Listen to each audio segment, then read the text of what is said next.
अस्सलामुअलैकुम। तो भाई इम्पोर्टेंट वीडियो है। क्यों? क्योंकि पाकिस्तान स्टडीज़ के मॉडल पेपर का सॉल्व मैंने आपके साथ जो है वो शेयर करना है। पाकिस्तान स्टडीज़ का पेपर याद रखना बहुत ज़्यादा प्रेडिक्टेड होता है। अगर आप 5 ईयर से तैयारी कर लो या 10 ईयर से तैयारी कर लो या गैस पेपर और मॉडल पेपर से तैयारी कर लो तो क्वेश्चंस लग जाते हैं, एक्यूरेट क्वेश्चंस आ जाते हैं, तो जिससे बहुत आसानी से ये पेपर जो है वो पास हो जाता है। मेरे टाइम पे ये पेपर जो है वो 9 क्लास में हुआ करता था, पाकिस्तान स्टडीज़ 9 में होती थी और मैंने जो है ना 75 में से 65 नंबर लिए थे पाकिस्तान स्टडीज़ में। तो आप भी अच्छे नंबर ले सकते हो, बस ये मॉडल पेपर जो मैंने आपको दिया है इससे अच्छी तैयारी कर लेना। तो चलो आ जाओ और डिस्क्रिप्शन में लिंक है, जाके डाउनलोड कर लेना। लेकिन पहले जो मैं समझा रहा हूँ, जो मॉडल पेपर को बता रहा हूँ वो देख लो ताकि आपको समझ में आ जाए। अच्छा, ये सॉल्व है, ठीक है, तो याद रखना ये सॉल्व है।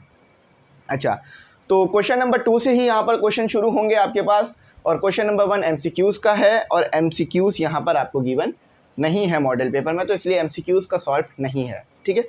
अच्छा, 30 मार्क्स टोटल जो है वो शॉर्ट क्वेश्चंस में होंगे। सबसे पहला जो सवाल आपको दिया हुआ है वो दिया हुआ है डेमोक्रेसी, डिफाइन डेमोक्रेसी। अच्छा, डेमोक्रेसी क्या होती है उर्दू में बोले तो जमहूरियत।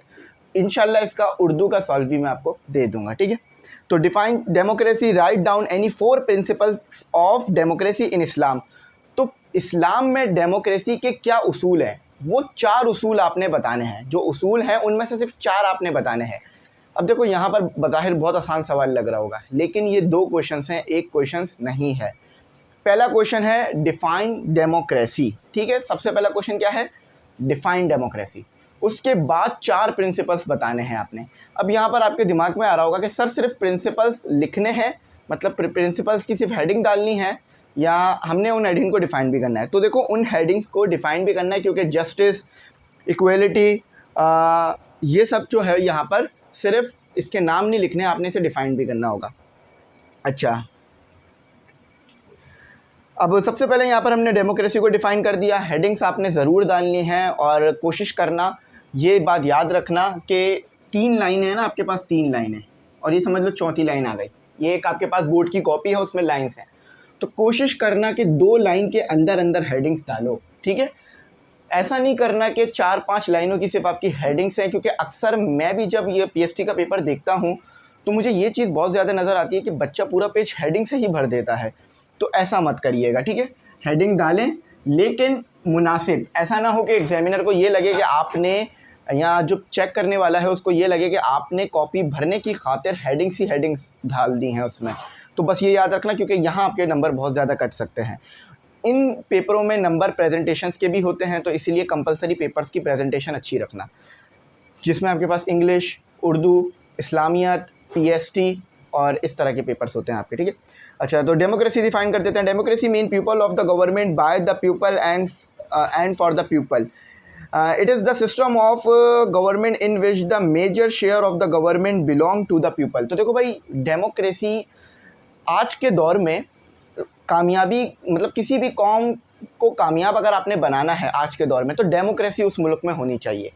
डेमोक्रेसी क्या है कि लोग वोट्स करेंगे, मतलब लोग वोट देंगे अपने मुंतखब नुमाइंदे को। अच्छा, याद रखना, कोई भी पाकिस्तानी डायरेक्ट वज़ीर आज़म को वोट नहीं देता है, ठीक है। ये आपको बात पता होनी चाहिए। शायद आप लोग ऐसा समझते हैं, बच्चे हैं शायद इसलिए, कि आप वज़ीर आज़म को वोट दे रहे हैं। नहीं, ऐसा नहीं होता। एक तरह से इनडायरेक्ट तो होता है, लेकिन डायरेक्ट आप वज़ीर आज़म नहीं बना सकते हैं, ठीक है। तो आप क्या करते हैं, आप अपने इलाके में खड़े होने वाले नुमाइंदे को वोट देते हैं, और वो नुमाइंदा अगर वहाँ से जीत जाए, यानी सबसे ज़्यादा उसके वोट हों जिसको आपने वोट दिया है, अगर वो जीत जाए तो फिर वो नुमाइंदा नेशनल असेंबली में जाता है। नेशनल असेंबली में जाकर औथ लेता है, और उसके बाद क्या होता है, वज़ीर आज़म के लिए वोटिंग होती है।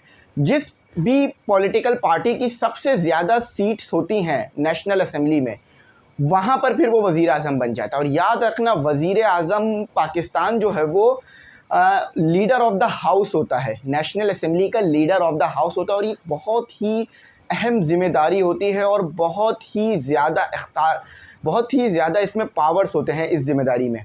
याद रखना, वज़ीर आज़म पाकिस्तान एक तरह से सबसे पावरफुल आदमी भी होता है पाकिस्तान का। क्यों? क्योंकि ये हेड ऑफ द गवर्नमेंट होता है, हेड ऑफ द स्टेट सदर पाकिस्तान होते हैं, ठीक है। अब वो जो भी सदर पाकिस्तान हो उस टाइम के वो होंगे, ठीक है, और हेड ऑफ द गवर्नमेंट वो होंगे जो कि हेड ऑफ द गवर्नमेंट यानी हुकूमत का सरबराह, और हेड ऑफ द स्टेट यानी मुमलिकत का सरबराह, पूरे मुल्क का सरबराह। और बाकी आप लोग जानते हैं डेमोक्रेसी को, आगे वो समझते हैं, ठीक है। अब इस्लाम में क्या डेमोक्रेसी के 4 उसूल हैं ये बता दो। तो सबसे पहले जस्टिस यानी इंसाफ, ठीक है, इंसाफ होना चाहिए। इंसाफ होने से मुराद ये है कि हर चीज़ को उसके सही तरीके से देखना चाहिए, जो उसका इंसाफ का तरीका है। अच्छा, इक्वलिटी यानी तमाम इंसानों को, जो जितने भी मुसलमान हैं वो सब बराबर हैं, ठीक है, तो ये इक्वलिटी है। Equality, Islam is the teach bearers of equality among human beings, यानी तमाम जो लोग हैं उनके दरमियान कोई भी डिस्क्रिमिनेशंस नहीं है, एक जैसे हैं, ठीक है, एक हैं। यानी अगर कोई जॉब आई है तो ऐसा नहीं है कि वो जॉब जो है वो किसी ख़ास इंसान को ही दी जाएगी, किसी ख़ास तबके से ताल्लुक़ रखने वाले को नहीं। अगर वो पाकिस्तान में जॉब क्रिएट हुई है तो किसी भी पाकिस्तानी को वो जॉब मिल सकती है, बस उसके पास उस जॉब के लिए मेरिट होना चाहिए, ठीक है, तो ये समझना। फ्रेटर्निटी, सॉरी इसका थोड़ी सी प्रोनाउंसिएशन में मसला हो रहा है, फ्रेटर्निटी, तो इसको देख लेना। मीन ब्रदरहुड यानी भाईचारा, ठीक है, इसका मतलब भाईचारा है। अच्छा, टॉलरेंस यानी बर्दाश्त होनी चाहिए, अदम बर्दाश्त ना हो, जिस इंसान में बर्दाश्त होनी चाहिए, मतलब किसी चीज़ को वो बर्दाश्त कर सके।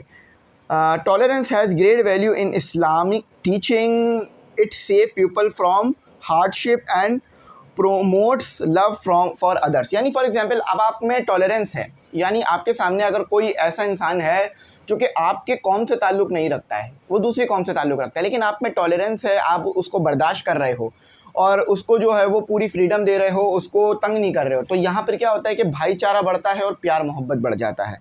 अच्छा, तो ये पहला क्वेश्चन था। इसके बाद दूसरा क्वेश्चन आ गया है, अच्छा जहाँ पर सिर्फ नेम बोले ना, नेम, अगर वो नेम्स आपके पास छोटे छोटे से हैं तो आपने उसको भी थोड़ा बहुत डिफाइन करना है। ऐसा नहीं है कि सिर्फ 5 नाम मांगे थे तो आपने नाम ही लिख डालें, तो ये याद रखना।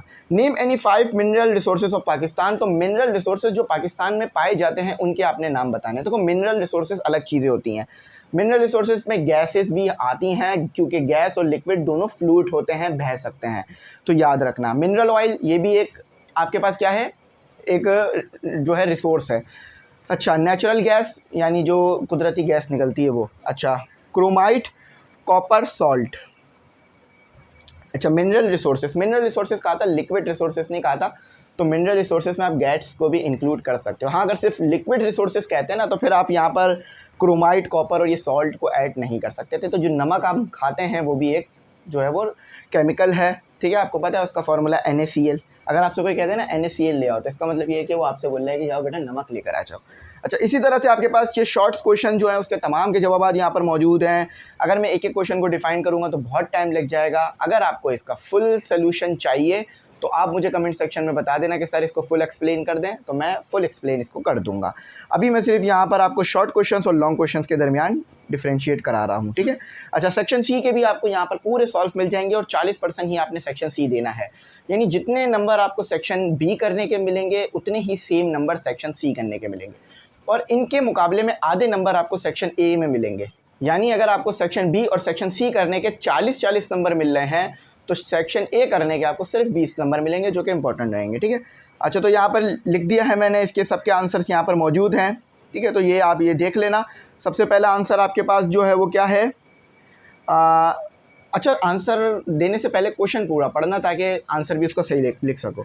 What role was played by the provinces in the struggles for Pakistan. देखो ये सेम क्वेश्चन गैस पेपर में मौजूद था, है ना, तो यानी गैस पेपर के क्वेश्चन मॉडल पेपर में आ गए हैं, तो इसी तरह से गैस पेपर के क्वेश्चंस इंशाल्लाह आपको बोर्ड पेपर में भी मिल जाएंगे। तो गैस पेपर नहीं बाय करें तो कर लेना, 200 फीस है, इजी पैसा नंबर स्टार्ट में आ रहा होगा, उसी पे फीस पे करके हमें बता देना, हम आपको PDF सेंड कर देंगे, ठीक है। अच्छा, ये आप इसका PDF जाके डिस्क्रिप्शन से डाउनलोड करो, इसको पढ़ लो, इसको देख लो और समझ लो, बहुत अच्छे तरीके से इसमें आंसर्स लिखे हुए हैं। थैंक्स फॉर वॉचिंग, अल्लाह हाफिज़, अपनी कीमती दुआ में मुझे